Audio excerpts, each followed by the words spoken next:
warahmatullahi wabarakatuh. Perkenalkan, saya Zaskia Armelia dengan NIM C1B021053 dari Program Studi Ilmu Tanah Fakultas Pertanian Universitas Mataram. Di sini saya akan membahas sedikit materi mengenai rule of law dan hak asasi manusia guna memenuhi salah satu syarat penilaian ujian akhir semester mata kuliah Pendidikan Kewarganegaraan dengan dosen pengampu Zadi Muttaqin SPD MPD.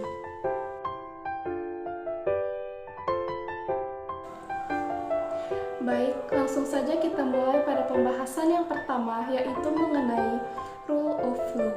Rule of law terdiri dari dua suku kata, yaitu rule yang berarti aturan dan law yang berarti hukum. Rule of law menurut bahasa artinya aturan hukum. Jadi, konsep rule of law dikaitkan dengan negara adalah tata pemerintahan yang menggunakan aturan hukum yang menjaga ketertiban masyarakat yang tertuang dalam konstitusi. Tujuan rule of law adalah untuk memberikan keseimbangan dalam negara. Di sini saya akan menjelaskan tentang 5 tujuan rule of law. Tujuan yang pertama yaitu membuat negara mematuhi hukum. Aturan hukum dibuat bukan hanya berlaku untuk satu orang atau satu kelompok, tetapi aturan hukum dibuat untuk satu organisasi atau satu negara itu sendiri. Tujuan yang kedua yaitu memastikan persamaan di depan hukum. Tidak adanya perbedaan antara kulit hitam, kulit putih, sawo matang, mata sipit, mata bulat, semuanya sama di hadapan hukum. Tujuan yang ketiga yaitu penyediaan hukum dan ketertiban. Tujuan yang keempat yaitu memberikan keadilan yang efisien dan tidak memihak. Tujuan yang terakhir, tujuan yang kelima yaitu menegakkan HAM, bahwa hak asasi manusia itu hak-hak dasar yang tidak bisa diganggu-gugat. Selanjutnya yaitu prinsip rule of law. Prinsip rule of law yang pertama yaitu supremasi hukum, di mana tidak adanya kekuasaan sewenang-wenang. Dalam artian, seseorang hanya boleh dihukum jika ia melanggar aturan itu. Prinsip yang kedua yaitu kesetaraan hukum, kedudukan yang sama di depan hukum.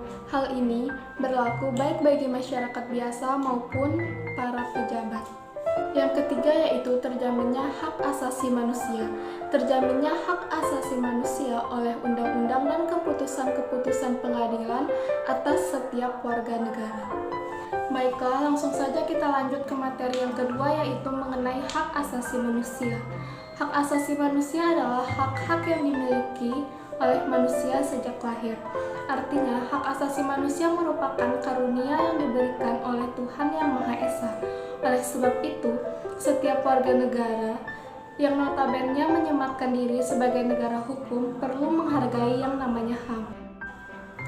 Lalu, bagaimana dengan Indonesia? Apakah sudah menghargai adanya hak asasi manusia? Menurut saya, Indonesia sudah menghargai adanya hak asasi manusia. Dapat kita lihat pada konteks peraturan perundang-undangan, mulai dari kebebasan memeluk agama yang terdapat pada Undang-Undang Dasar 1945, berserikat, berkumpul, dan mengeluarkan pendapat yang terdapat pada pasal 28. Kita sebagai warga Indonesia telah memahami rule of law dan hak asasi manusia. Di Indonesia ini tidak kurang dalam teori, tetapi dalam praktiknya seringkali kita mengalami defisit atau kurangnya implementasi dalam pelaksanaan. Mungkin kita paham, tetapi seringkali kurang memahami bagaimana kita mengimplementasikannya dalam kehidupan. Semoga setelah mendengarkan dan mempelajari materi tentang rule of law dan hak asasi manusia ini, kita diberikan kekuatan dalam memahami konsep rule of law dan hak asasi manusia itu sendiri. Semoga materi ini bermanfaat bagi kita semua. Sekian yang dapat saya sampaikan, mohon maaf apabila terdapat kesalahan.